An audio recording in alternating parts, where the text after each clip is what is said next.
poucos apoios, são ideias muito radicais, e não é diferente aqui no Brasil. A senhora tem apenas 7 deputados federais. Como é que, se a senhora for eleita, vai conseguir fazer alianças? Bom, eu vou administrar, respeitando as instituições do Brasil e criando um novo modelo de elaboração orçamentária. Até porque qualquer pessoa que conhece a legislação em vigor do país sabe que para muitas das propostas que eu estou fazendo na área de educação, saúde, segurança pública, infraestrutura, mecanismos relacionados à política econômica, eles são unilaterais da Presidência da República em qualquer regime presidencialista. E o mais importante momento da relação Congresso Nacional e Executivo é justamente o orçamento público. Em vários países do mundo, a elaboração do orçamento ela não é feita por um ato unilateral do presidente da República e depois aprovada pelo Congresso Nacional. Na Europa, nos Estados Unidos, vários países têm uma nova metodologia de construção do orçamento que eu defendo, onde eu posso estar em cada estado brasileiro discutindo com os empresários, com os movimentos sociais, governadores, deputados, vereadores e prefeitos e senadores e deputados para construir um novo modelo de orçamento e depois garantir o orçamento impositivo para evitar o balcão de negócios sujos. Para fazer quaisquer dessas mudanças, inclusive mudar a fórmula de se calcular o orçamento, a senhora precisa passar a legislação no Congresso. A senhora precisa, pelo menos uma medida provisória, precisa de 298 votos. A senhora tem 7. Mas tem Como é que a senhora pode construir alianças em torno das suas ideias do seu partido? Mas eu estou dizendo a você que eu conheço a legislação em vigor do país e o Congresso Nacional. A elaboração do orçamento é um ato do presidente da República, Não existe necessidade de fazer medida provisória, que até porque teria eficácia imediata. Daqui a 2 meses, quando ela fosse analisada, já tinha sido feito o processo. Não é. A elaboração do orçamento é uma decisão unilateral da presidente, que ela pode compartilhar ou não com os setores da sociedade. Então, governabilidade haverá. Agora, se alguém entende que governabilidade dá-se apenas no modelo do balcão de negócios sujos, da surdina... A senhora pretende governar sem o Congresso? Não, absolutamente. Eu quero o Congresso como manda a Constituição do meu país, independente, fiscalizador, monitorando cada um dos passos da Presidenta da República. Agora, eu não vou querer o Congresso Nacional na surdina, nos subterrâneos, nos esgotos da política, onde a Presidenta da República se reúne com o líder, com a liderança partidária, distribui cargos, prestígio, poder, liberação de emenda, isso não. Será uma relação pactuada, eu irei quantas vezes necessário for ao Congresso Nacional, de forma transparente, pública, democrática, respeitando a instituição. Agora, eu não acredito no fatalismo de que só tem um jeito de garantir governabilidade, que é trocando cargos, prestígio, poder, que gera mensaleiro, sanguessuga e outros delinquentes do mundo da política que apavoram o povo brasileiro. Candidata, a senhora deixou aqui na entrevista bem claro que a senhora considera um detalhe a formalização do seu programa de governo. Então, para entender as suas ideias, a gente tem que prestar atenção no que eventualmente a senhora diz sobre algum tema e que os seus aliados defendem. Por exemplo, mudanças na lei de responsabilidade fiscal. Seus aliados defendem mudanças.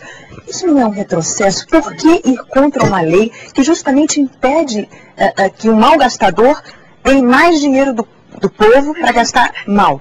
Eu defendo a lei de responsabilidade fiscal. Aliás, então, você vai em encontro não tem nada de encontro. O problema é que as pessoas, quando falam que são contra a lei de responsabilidade fiscal, é no momento em que a lei de responsabilidade fiscal impede que se construa uma creche para atender as crianças de 0 a 6 anos. Mas, candidata, a senhora não sabe que a lei de responsabilidade fiscal, os repasses regulares de dinheiro para educação, assistência social e saúde são feitos sim. Por exemplo, merenda escolar, por favor, deixa eu só completar. Mas se você me deixar também claro, a senhora vai poder replicar. As leis, está previsto na lei de responsabilidade fiscal que os repasses regulares de dinheiro, por exemplo, para educação, assistência social e saúde, tem que ser feito assim até para o mal pagador, por exemplo, SUS, Fundef, merenda escolar, isso não é negado. O que é negado, candidata, é que não é permitido dar mais dinheiro do povo para que um prefeito ou um governador de estado que já tenha gastado mais do que podia com o dinheiro público, gaste mais ainda. A senhora é contra isso? Licença, jornalista, porque eu entendo da lei de responsabilidade fiscal, sou uma senadora, disciplinada, competente, conheço a honestidade, sei exatamente o que é que está na lei. Eu estou dizendo a você que quem tem compromisso com a responsabilidade fiscal sou eu. Não existe responsabilidade fiscal no Brasil. Eu não estou falando de corrupção. Corrupção é do Código Penal. Tráfico de influência, intermediação de interesse privado, exploração de prestígio, corrupção passiva e ativa, prevaricação. Isso o Código Penal manda pôr na cadeia. Eu estou dizendo que hoje não existe responsabilidade fiscal no Brasil, porque existe desajuste fiscal. Responsabilidade fiscal, ajuste fiscal, é equilíbrio das contas públicas entre o que se arrecada e o que se gasta.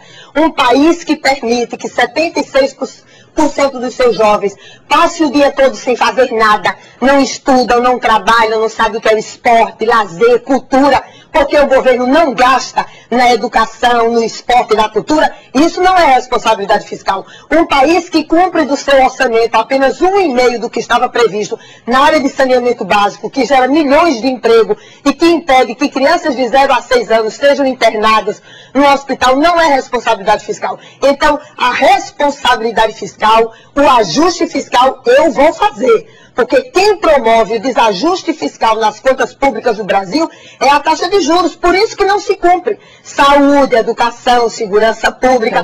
Por isso que não tem política para o sistema prisional, para os 360 mil encarcerados brasileiros. Por favor, Miriam tem uma pergunta. Candidata, o sistema previdenciário brasileiro tem uma enorme injustiça. Tem alguns que ganham muito poucos, tem outros que ganham mais, né? Então, você tem 16 milhões de brasileiros que ganham salário mínimo dentro do sistema previdenciário.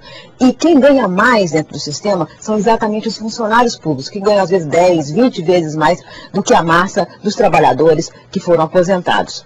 A senhora brigou com o PT exatamente quando ele queria mudar, reduzir os ganhos de quem ganha mais na Previdência. Isso significa, essa é a sua forma de defender os mais pobres? É brigar pelo direito de quem ganha mais no sistema previdenciário? Isso é impossível. Meu Deus, eu estou impressionada com essa sua colocação. Realmente, os aprendizes de Goebbels, que era o publicitário de estimação de Hitler, que dizia que mentira repetida muitas vezes... Goebbels, que dizia que mentira repetida muitas vezes...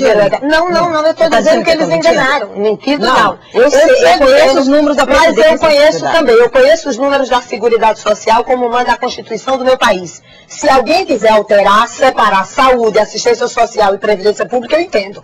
Agora, eu trabalho com os dados da Constituição do meu país, que é a Seguridade Social. E segundo, quem mais foi prejudicado com a reforma da Previdência foram os pobres. Quem ganha até um salário mínimo e é trabalhador do serviço público do Brasil. Claro que foi com a alteração da faixa etária, Miriam. Claro que foi. Aquilo dizer que era só a partir de R$2.000 não é verdade.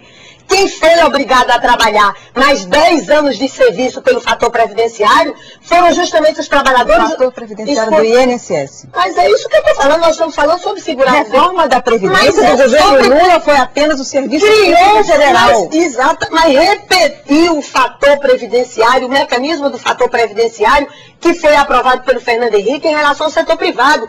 Impôs a uma trabalhadora da educação que ganha um salário mínimo no município do interior, a ter que trabalhar ou de 3 a 8 anos de serviço a mais para não perder 35% do seu salário. Eu tô falando não de quem ganha mais no serviço. Quem ganha mais teve o problema do teto, não tem reforma da Previdência que resolva. Quem ganha mais é meia dúzia. A situação dos trabalhadores no serviço público não é verdade que é uma situação... Esse discurso de Marajá, nós já vimos o que deu na história do Brasil, não é verdade. A Seguridade Social... esses privilégios? Não, contra o fim dos privilégios não. Eu sou favorável ao fim dos privilégios dos políticos corruptos, dos especuladores, dos banqueiros e dos servidores públicos que não trabalham porque estão apadrinhados por algum político. E na Previdência, candidata, não? A Seguridade Social, ela é superavitária, não sou eu que estou dizendo. O Tribunal de Contas da União apresentou... 30 segundos, candidata, por favor, tem 30 segundos. 30 segundos, eu quero agradecer de coração ao povo brasileiro que tem me recebido com carinho, beijos, flores, orações por onde eu tenho passado. Tenha certeza, as mulheres e homens de bem e de paz desse país, que não perderam a vergonha na cara e o amor no coração, que eu estou de consciência tranquila, fiz o bom combate, defendo o meu país, a minha pátria, e eu espero ser parte da construção, estando à presidência da República, de uma pátria justa, ética, soberana, igualitária e fraterna. Quero ter a possibilidade de ajudar as crianças, jovens, idosos brasileiros a serem acolhidos como eu acalento os meus próprios. Muito obrigado, candidata, pela sua presença aqui no Bom Dia.